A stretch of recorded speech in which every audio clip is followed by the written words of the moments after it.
On. Okay, now you can hear me, right, Stephen?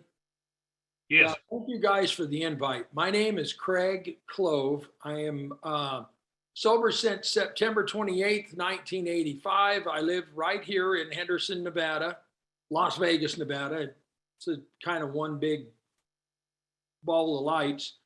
Born and raised here. I'm about 5 miles. I'm probably 2 miles as the crow flies from the hospital I was born in.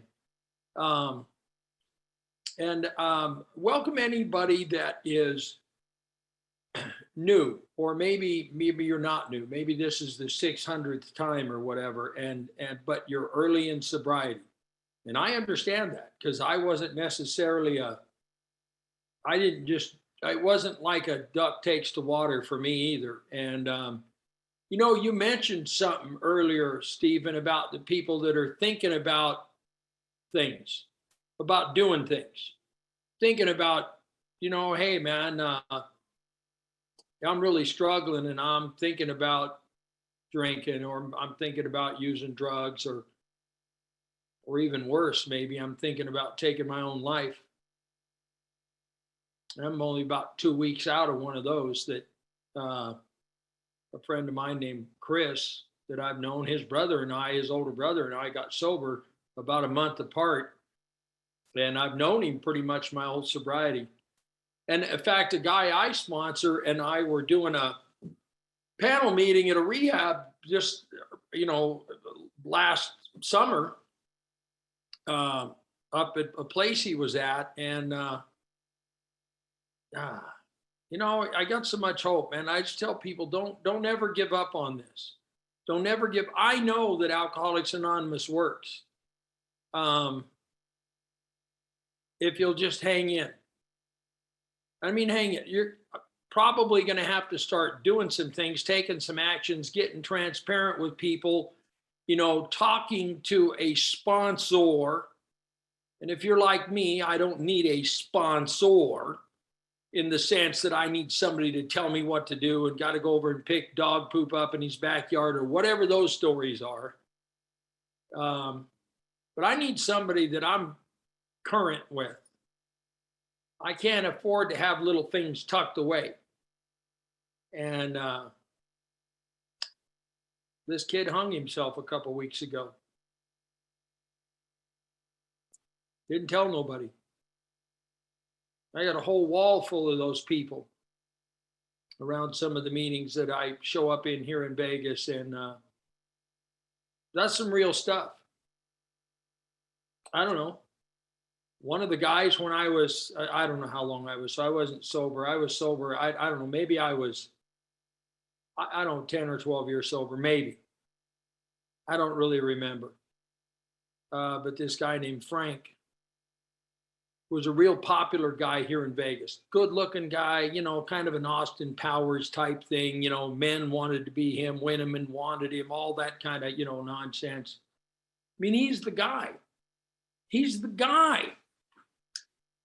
One Saturday night, him and his buddies were going, and my sponsor actually was going to the Eric Clapton concert here in Vegas. They were all going to have dinner first, and Frank didn't show up for dinner. And well, he'll show up at the concert. He didn't show up at the concert, and nobody could get a hold of him. And the next morning, they went over to his office where his contracting company was, and Toby and Scott and his wife, Whitney, there's his truck. There's his truck. Oh, she was ticked. If that SOB is in there sleeping, I'm going to kill him. Well, he was in there. But what he had done is he had taken an overdose of narcotics and then had a plastic bag with rubber bands around it so he could pull, just as this is the police conclusion, pull it over his head and let the rubber bands go around his neck. So when he passes out, even if the drugs don't kill him, he'll suffocate. And that's how they found him. And there was a book there on how to commit suicide. And that was the method that's how the police come to how he accomplished this. 24 years sober. 24 years sober. popular guy, a lot of meetings, all the dances and things like that. But a couple of key figures had left his life. His dad was one, and his sponsor, Wade Bergen, was the other. Wade had died, he'd gotten older and stuff, and cancer and all that. He didn't have anybody he was being transparent with. He couldn't have anybody that, and there's speculation, like there always is around something like this, that, well, he was doing this, he was doing that. I don't know what he was doing. I don't know what he was doing, because I didn't talk to him and I wasn't there if he was doing it. But I know he was a good guy and he helped me a lot. And that's a tragedy. Sometimes these things are a long thought out situation. And then sometimes I think they're just an impulsive, spur of the moment. I don't know how long Chris had been thinking about killing himself, but he did it. I don't know. Another gal here 2 years ago, Sydney Kaplan, 37 years sober, shot herself in the head, sponsoring a bunch of gals and all. I have no idea what that is. I don't know. Anyway, so you brought that up, Stephen, not to get all morbid and heavy in this, but if there's anybody, any of those kind of thoughts floating through your head tonight that can hear my voice, hang around after this. There's people here you can talk to. There's people here, no matter what you've done, there's people here that you can talk to. Or if you're not comfortable with that, there's people you can talk to that can get you a phone number to somebody close to where you live that you can talk to. My grandpa told me a story. Well, when I was a little kid, I always wanted to be a cowboy. That was what was popular when I was growing up through the 60s and early 70s, and Gunsmoke and Bonanza and the Wild Wild West and all that stuff. And I always wanted to be a cowboy. And I want to ride a horse. And of course, they got me because I'm just little, 7 or 8 years old. They get me a Shetland pony. Well, God, I don't want to ride the short bus either. You know what I mean? A Shetland pony is, I want to ride the big horse like the big guys do. And I want to ride old Nugget because he's the spirited one. I want to ride him, man. He's just an exciting horse. And my grandpa told me, he said, Craig, you get on. He's a big old horse and he's strong. When he decides it's time to go home, he's going to turn and you're going home, whether you like it or not. And he said, when he decides to run, you know what you do, don't you? And oh, yeah, Grandpa, I jump off. He said, no. The worst thing you could do is jump off.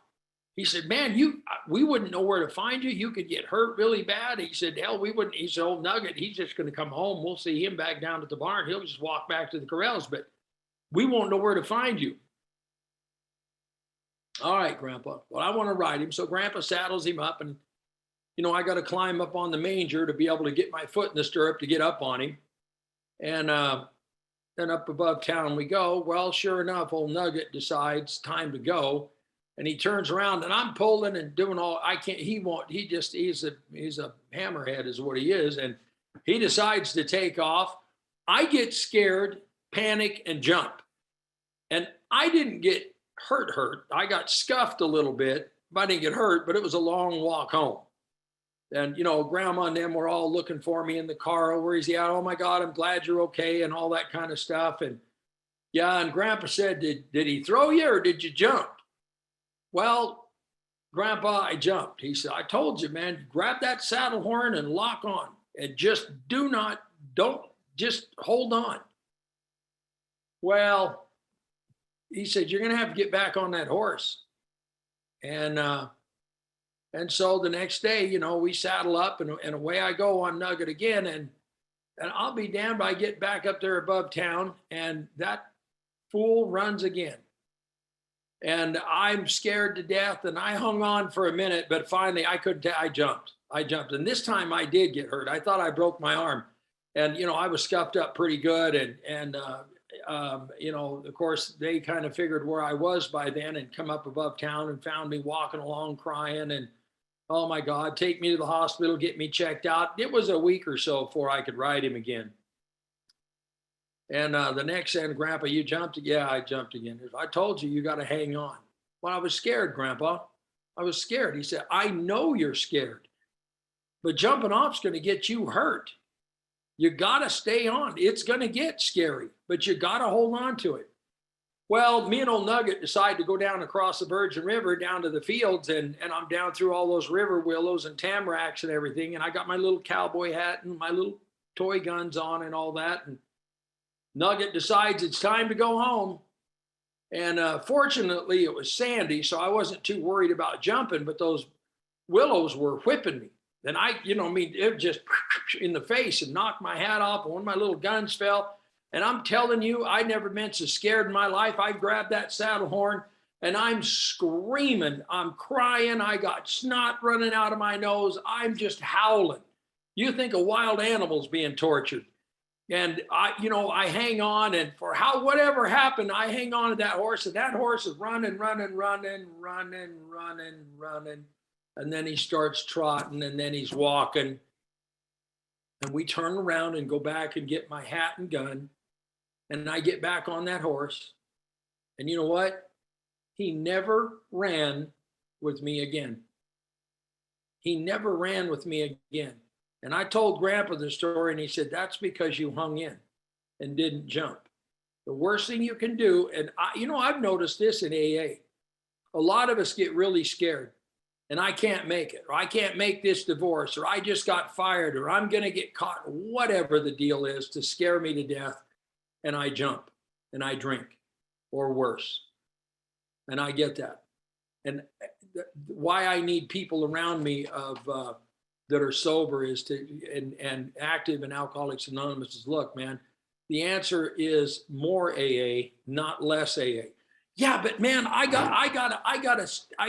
gotta stay home this weekend. I gotta work on myself and get myself straightened out. Really? You need to stay home and work on yourself and get yourself straightened out. Yeah. You've been working on yourself. Look at the condition you're in. I think you do need to do less work on you and more work on God's kids. And that, when you're out of your own way, God seems to be able to sneak in and do a little business when you ain't even looking. And, that has been my experience. I got sober. I grew up, and as I'd said, I grew up here in Henderson, and it was if you'd asked me when I was new, well, let me put it this way. I believe in something. I've heard that you can't change your childhood. Well, maybe my brothers can't change theirs, but mine sure as heck changed when I started making amends and cleaning things up, and I got an entirely different picture of a childhood that I had that was marvelous. And I'd have told you 35 years ago, oh, my childhood was terrible. I was so abused and picked, oh, hell, my parents did abuse me. They loved me. They gave me everything they possibly could. They gave me a nice life. They gave me every opportunity. I got 4 brothers, 2 older and 2 younger. And they're all doing well. My older one, just older than me, died last Mother's Day, but they're all doing better than me, or are they all doing good? They always were. And then there was me, by the same parents. And, now I sit with my brothers and we talk about our childhood, and it's just magical. And I owe that to Alcoholics Anonymous, to sponsorship, to you guys, to people armed with facts about themselves that weren't afraid to share them with me. I had when I say I have a bad attitude, I don't mean my demeanor and all that is bad, but my attitude is about my angle of approach. How do I approach things? When it talks about in our book about we've been trying to get a new relationship, a new attitude towards God and our fellows, it doesn't mean a better mood. It means, how do I approach you? How do I approach Stephen or Phil or Alfonso? How do I approach Renee? You know what I mean? Am I going to approach people like if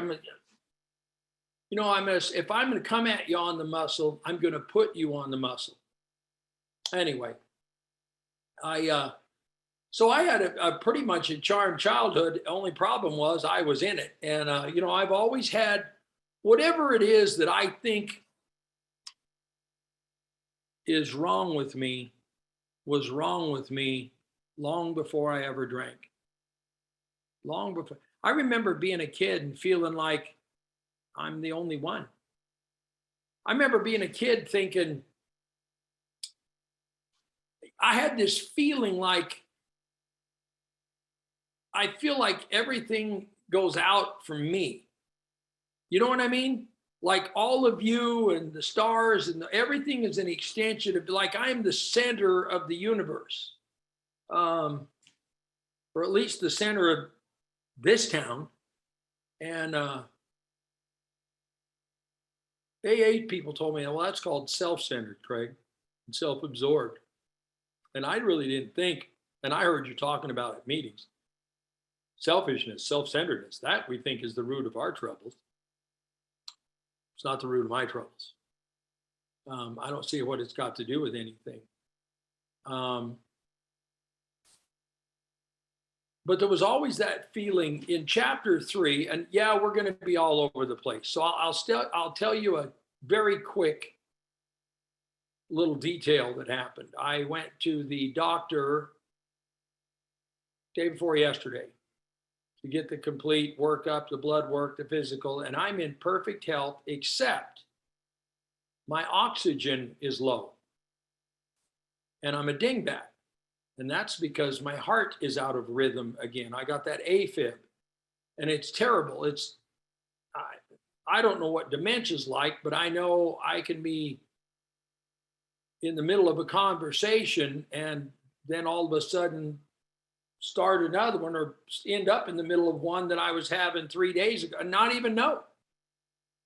And so it makes me a little bit of a dingbat, and it's a little awkward. I'm a little better today, but I just keep doing the things the doctors told me to do with the sleep apnea mask and all that nonsense, because somehow or another they think those things are related. Anyway, so we might drift a little bit, jump around a little bit, is the long and short of this story.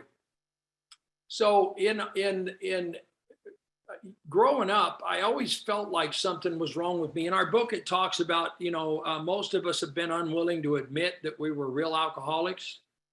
And I'm not really an alcoholic. I might be, I'm alcohol-ish, okay? I'm alcohol-ish, which is not ick, it's ish. I mean, like when I'm drinking, Alfonso, sometimes because you were there and I shouldn't have been hanging out with you and Dan, and that's really the problem. I'm not, listen, Alphonse and Dan were the problem, and they wouldn't stop. And so I didn't want to be like a tourist. So I drank along with them, and that's how I overdid it a little bit. But that's not because I'm alcoholic. I'm alcoholish. I shouldn't hang out with people like that. I'm going to do it all different. Next week, it's going to be me, Annette, and Renee, and it'll be totally different.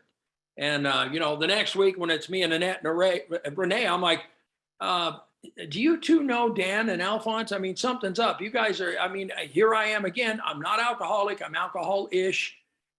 My drinking is not really a problem usually. And that's kind of the way I took things, Besides, I'm a party guy and I'm entitled to have a little fun, right?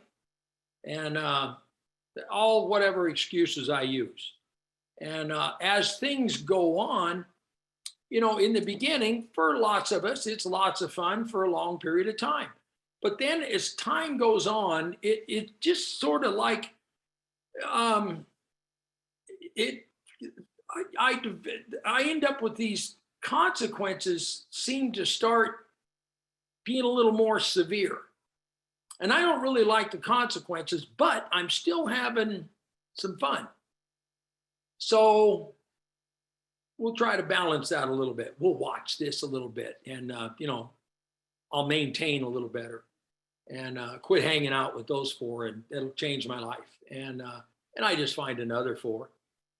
I don't know how I got the knack for doing that, but I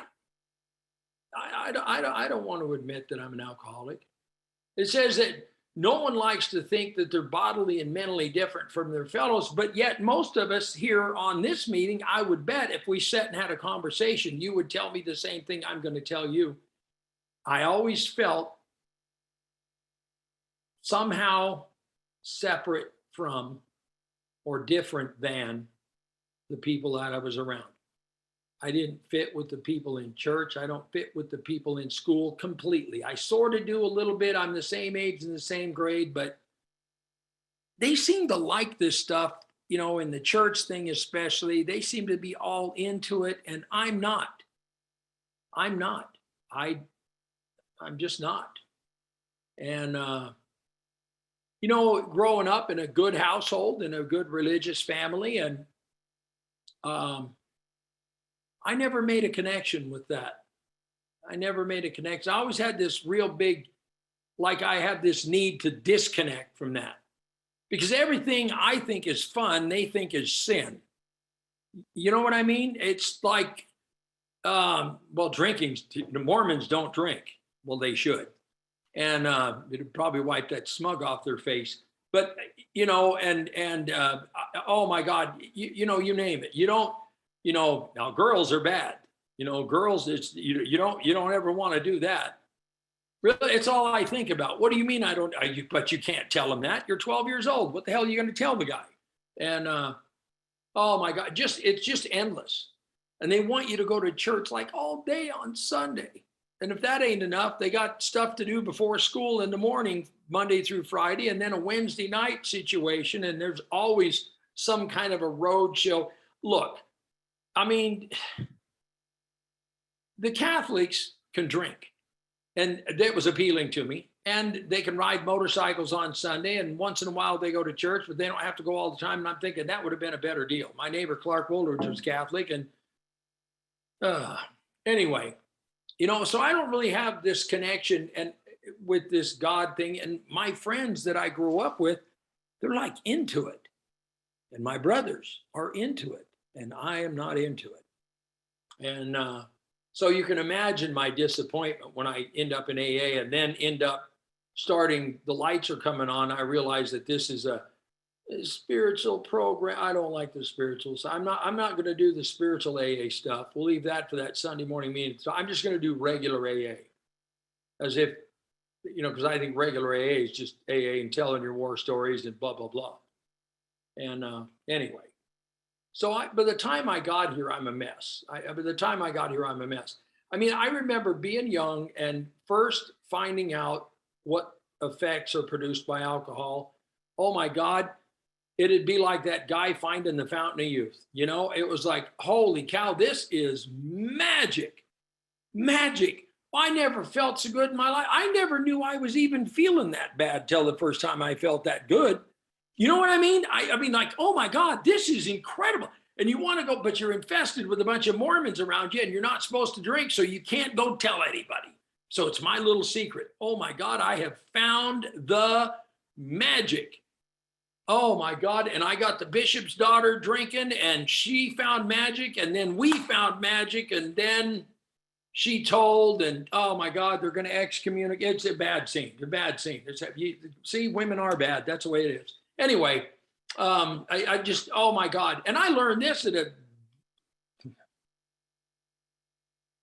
young age. And I'm a train wreck. But drinking fixes that. It fixes it. I didn't know. I'll tell you this is kind of a disgusting story, but I'm going to tell it anyway, because it kind of is, in my mind, a kind of a picture of the progression of this thing with me. And I tell the story about, now the story is not true, obviously, but it would be much like this. It'd be like when I was a little kid, I didn't have anybody to play with. And my dad brought home a baby gorilla one day. This baby gorilla, this little gorilla, and he was my pal. He was my pet. He was my friend. Greg, here, Craig, here's a little gorilla. I just love you. You take care of him. Everything's good. I got this baby gorilla, and he is awesome. And he's tough, too. Ain't nobody in the neighborhood messes with me, because I'll put that gorilla on him, and he'll thump him, because he's strong. And, the gorilla teaches me how to climb trees and swing from branch to branch and all that kind of stuff, fights my battle. This little gorilla is just awesome in the beginning. But as we start getting older and this gorilla starts maturing, this gorilla starts I mean, he would hug me and sit in my lap and play and he slept and he was wonderful. But as we got older, this little gorilla started touching me in places that I'm not really comfortable with you doing that. However, you still teach me to climb trees and fight battles for me. So I'm kind of willing to take some of the consequences, right? But I am uncomfortable. I am having some discomfort with what he's trying to do. Well, as time goes on, you know what happens. The gorilla becomes a mature gorilla. And when no means no, I just get thrown down and he does what he wants to do. And you cross the big line, man. Oh my God. And in the hospital I go, and the doctors want to know what in the hell has happened to you. Well, I got this. Oh my God, you got a gorilla. Oh my God, you're lucky you're not dead. Well, and they stitch me up and heal me up and send me home and tell me, now listen, do not let that gorilla out of that cage. Oh no, I won't, because he'll do it again. Oh no, I'm not gonna. No, I won't let him out. I won't let him out. And I go home and I'm walking around and the little gorilla is sitting over in the cage waving at me, pointing at that doorknob. Nope, nope. And he's just, come on, come on. And he don't talk, but he knows what he's signaling me, wants me to open the door. And I'm no, I'm pointing at my tail end and nope, nope, nope. And he does this. He's promising me. He's promising me he won't do it. One day I'm walking by that cage and I open the damn door. And he comes out and he's pretty friendly and he gives me a big hug. And then you know what happens. It happens again. And back to the hospital I go. And the doctor's going, what? Again? What are you, dude, we ain't even got the stitches out from the last time yet. What are you doing? How come you're a mess? Well, it wasn't my fault. He promised me. Well, whatever. We told you got to leave him in the cage. And we get home. I get patched up and get home. And one day I'm walking by the cage and he's just sitting there and he's getting tired of doing this because I'm not giving into it. And one day I'm walking by the cage and he's just sitting there and he's looking at me at those big, dark, sad eyes, sad look on his face. And I think, ah, and I open the door again. And you know what happens? The doctor says, you are obsessed with having a fling with this gorilla. No, you got it all wrong. I'm not obsessed with this. I just wanted to pet him. How many times do we go out on another run? I'm only going to have a couple. I'm just going to have a couple because I really don't know what the nature of my illness is. I really don't understand this phenomenon of craving. It doesn't seem like a phenomenon to me. I go out, I have a couple of drinks. I'm with Alfonso and Dan, and we're shooting pool, and Mary and Annette come in the bar and like, hey man, these girls want to. Well, so we'll have a couple more. It's not that. Hey, look, there's Pat and Claudia. Oh my, and Phil. Nobody likes Phil, but Phil's here, so we can celebrate that. And and it's just, there's no phenomenon in that.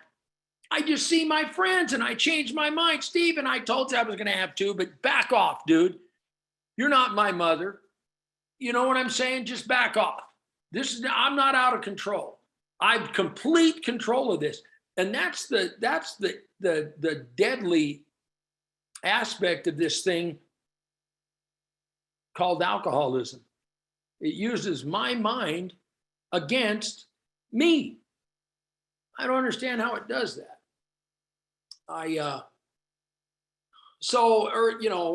Obviously in the beginning, my drinking was just much like that. It was a lot of fun for a long time. And then it was fun with consequences. And then it was just pretty much consequences at the end. And in those moments of that desperation of how do you not jump? I mean, that thing in chapter 11 is so magical. Oh God, we've been rambling forever. We got to shut up here. That That thing in chapter 11 is so magical when it says, for most normal folks, and that's none of us. If you're on this meeting, you're not normal, so we're not talking to you. But it says drinking means conviviality. Conviviality. I don't even know what that word means, but I'll bet I like it. I'm going to go give me some conviviality tonight. That's what I'm going to do. What does it mean? I got no idea, but it's better than just sitting here in this chair. Companionship and colorful imagination. It means, this is an important line to me, it means release from care, boredom, and worry. It is joyous intimacy with friends and a feeling that life is good.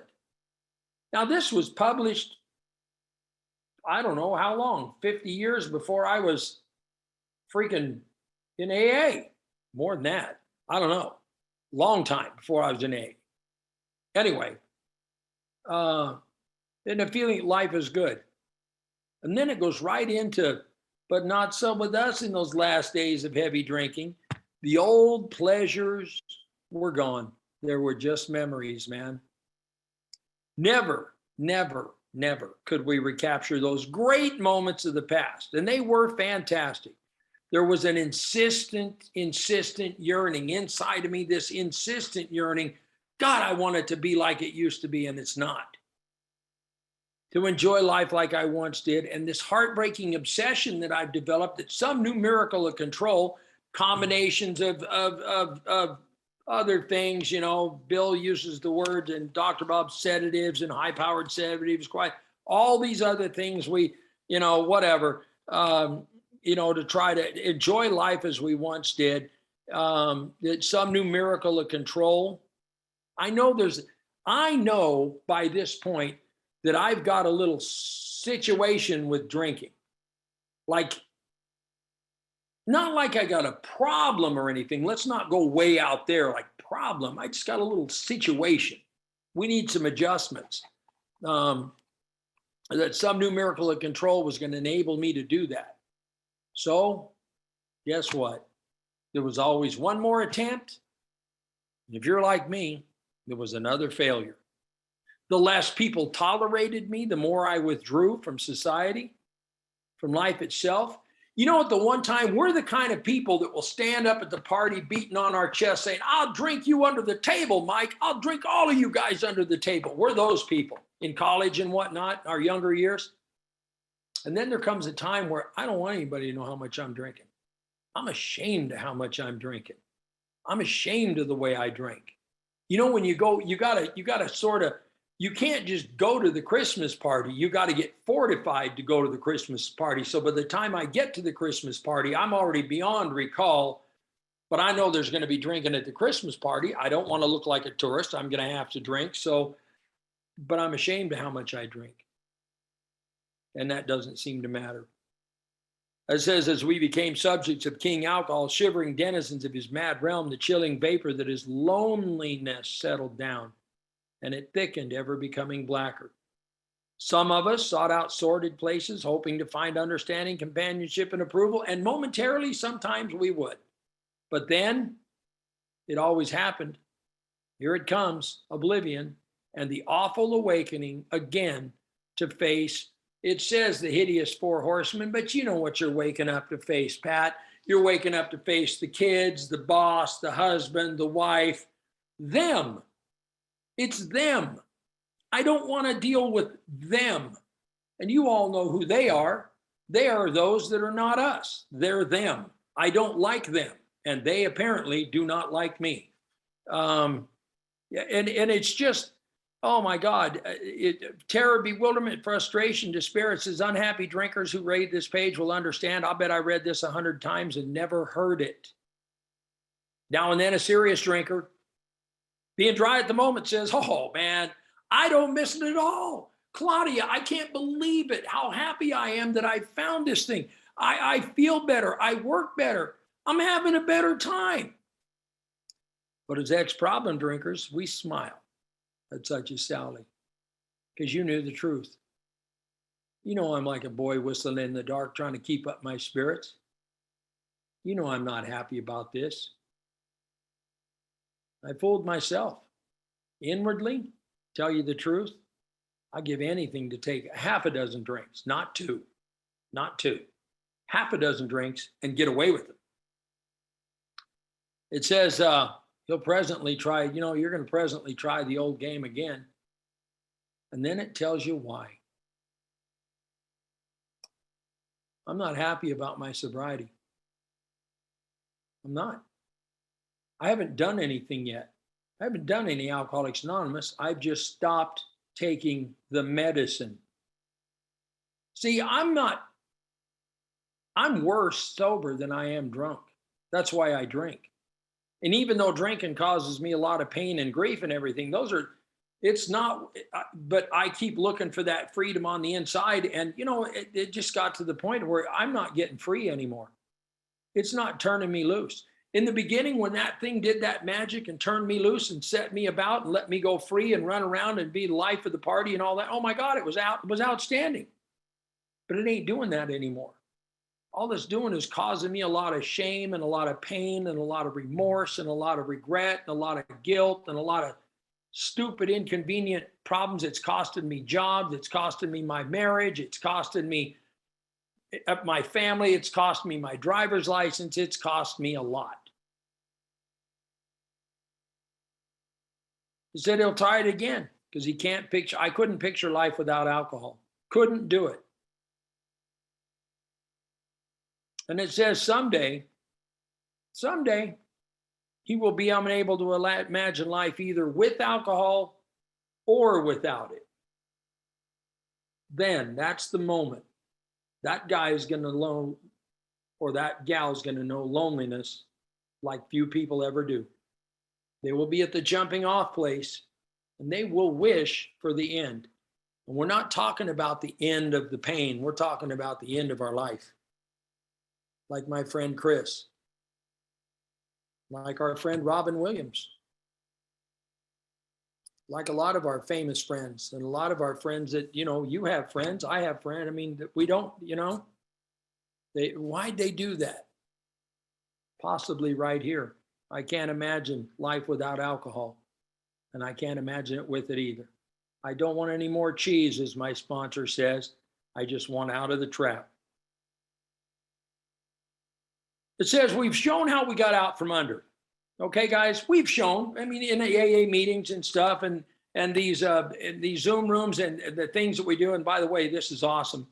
And I was a Zoom hater, and this is the second one. I just did one just before this with a bunch of guys I do every Saturday in my sponsorship line. Anyway, and we just love it. Anyway, it says that we've shown how we got out from under. And you say, Craig, yeah, I'm willing, but am I to be consigned to a life where I'm going to be stupid, boring, and glum? Like those people I see down at the Thai club at the AA meeting. Oh my God, it's pitiful. I don't want to be like that. I just, some righteous people I see. I know that I must get along without liquor. I get it. I got to get along somehow. And it's not good news because I've tried not drinking before. And I don't like it. I've tried not drinking a whole bunch of times, and I always drink. Why do you drink? Because I don't like not drinking. That's why my life sucks when I don't drink. Well, it sucks when you're drinking too. Well, yeah, it does, doesn't it? Turns out. But again, that's probably Phil's fault or something like that. It's not really me. And it says, but I'm going to ask you the question. So, okay, Stephen, do you have a sufficient substitute? And you get all excited. And you say, yeah, we got a substitute. And you know what? It's a lot more than that. I remember being at a party one night, and you've had enough to drink and stuff and whatnot. We kind of running thin and the keg run out or something happened. I don't remember what it was, but there wasn't enough to keep drinking. And I said, well, God dang it, man, we got to do something. And now we can't get no more. And he said, well, you know what? You got to try some of this. And I said, what's that? And he said, well, it'll be a good substitute. Oh my God, it was great. It set me free. It did a great job. And I'm thinking when you guys get excited about this, yeah, we got a substitute. And there's a lot more than that. Really? What is it? You do? Yeah, it's vastly more than that. What is it? It's a fellowship in Alcoholics Anonymous.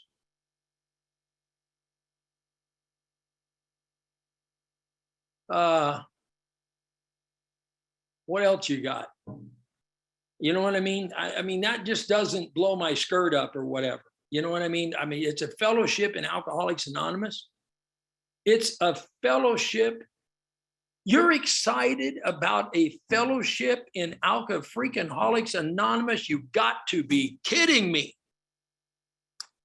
Remember that line I told you to listen to that was real important? It means release from care, boredom, and worry. Listen to this. Because I heard people in AA say, I heard people, old fools in there saying, oh, you know, I found out that AA does for me what drinking used to do. Oh my God. You got to be kidding. You think, I mean, I don't, that's ridiculous. You didn't have what I had. You didn't drink. Oh my God, I feel you're pathetic. Don't ever say that again.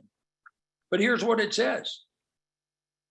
Yeah, it's a fellowship in Alcoholics Anonymous. There, you're going to find release from care, boredom, and worry. Your imagination will be fired. Life will actually mean something at last, Craig. You know what? You're 27 years old, kid, and you think the best has already been, don't you? Yep, I sure do. You're wrong, man. The most satisfactory years of your existence lie ahead. If you're willing to do the work here, the most I don't care what you go through, the most satisfactory years of your existence lie ahead. And it says, thus we find the fellowship, and so we hope. Well, it says, so will you. But I mean, that's my hope for you. If you're in here and you're kind of, you know, not exactly skipping the road to happy destiny. I mean, I get that. I mean, this last, I've been in the worst spot I've ever been in my entire life this last year, ever. And it's just horrific. But it's meetings like this and people like you that give me the hope to come back. It's when asked to participate and to not critique everybody here. And let me tell you what you need to be doing and what you need to be wearing and how you need to sit and how, you know, no, stay out of all that. Stay out of all that. You go and show up and be useful where you can. When you're asked to participate or have the opportunity to participate, you carry a message of Alcoholics Anonymous. And that's it. And be humble and be helpful. And you go stick your hand out to a new man and you say, my name's Craig. Do you have a sponsor? I don't want to be your sponsor, but until you find somebody you like, here's my number. Don't try doing this thing alone because you know what I mean? Just go have that conversation. Whatever it is that worked with you when you were new, because all of us were new at least once. And some of us made more of a habit of it for a while. And not knowing what the hell was wrong with me.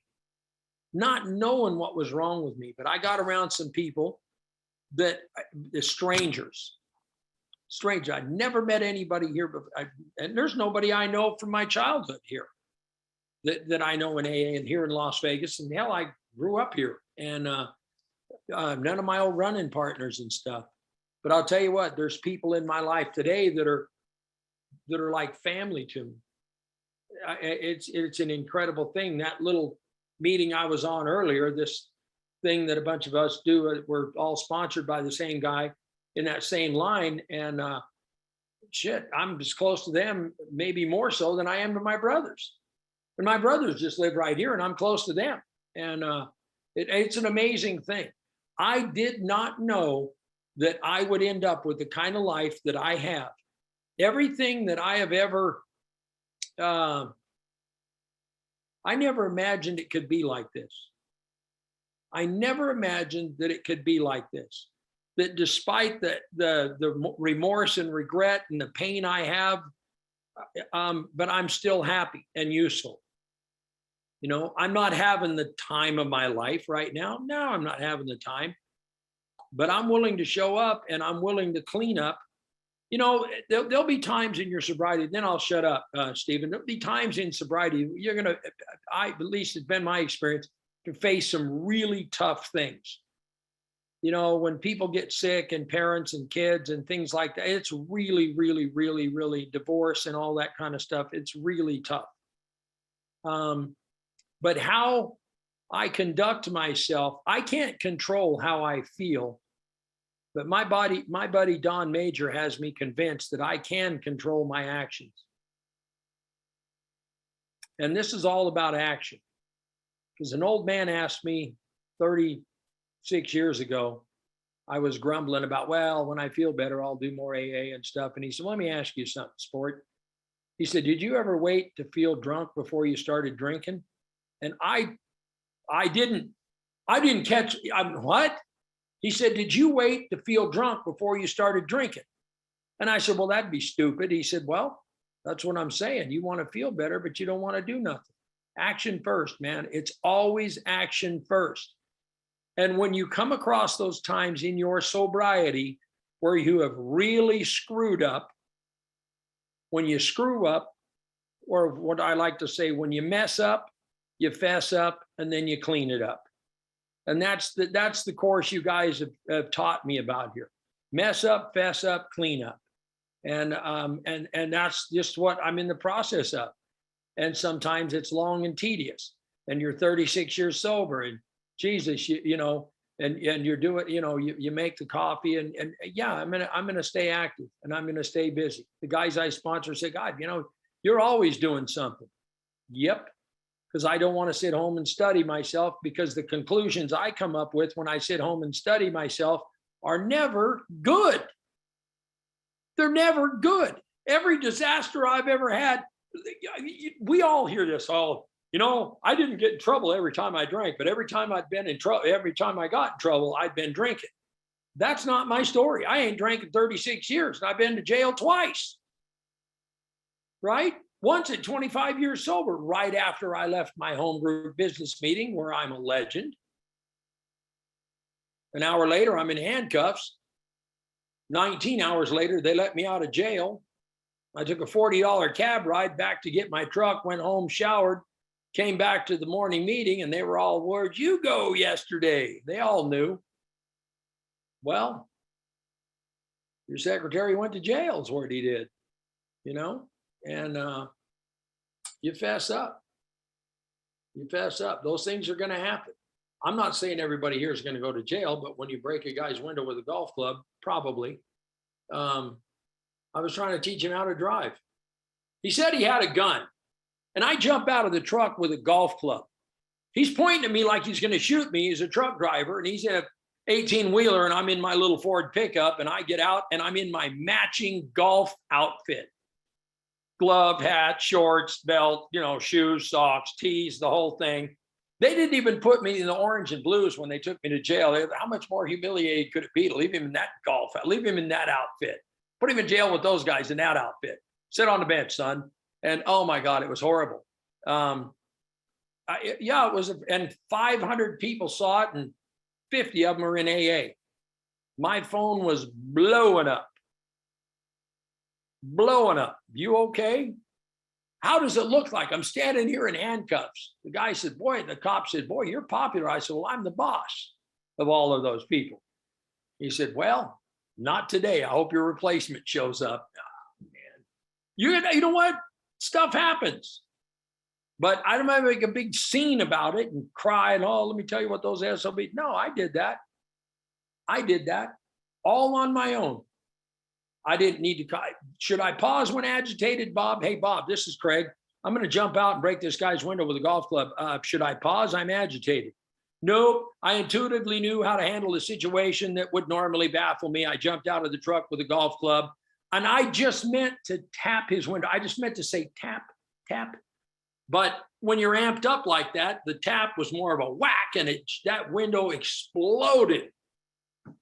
Oh, my God. Anyway. So that's enough of that. So yeah, that's what you got tonight. There's your speaker tonight. A stellar example of Alcoholics Anonymous in traffic, people everywhere. Everybody knows. They call me 9-Iron at the convention center. That's what the security calls me now. They don't call me, hey, Craig, how you doing? Hey, 9-Iron, what's going on, buddy? Hey, 9-Iron, what's going on? Yeah, I'm like, oh my God, this is ridiculous. So anyway, man, I'm really glad to be here with you guys. Thank you all for inviting me to your meeting. You got a great thing going on, a great thing going on here. Anybody that might be struggling, because I'll be honest with you, I'm struggling, but you might not know that listening to me because it's the angle of approach, it's the attitude, not my mood, it's the angle of approach that changes everything. And you have control over your angle of approach. You can be having a real bad day and still show up with a smile and say, "Hey, Alfonso, how you doing? I like the way you read that." You know what I mean? You can say, "Hey, Stephen, thank you guys for inviting me, and Phil for jumping on, because I know you're at the service conference and all that, for getting on and being a part of this. I really appreciate the invite. I'm honored by you guys' confidence." Anyway, that's more than enough out of me. Thanks.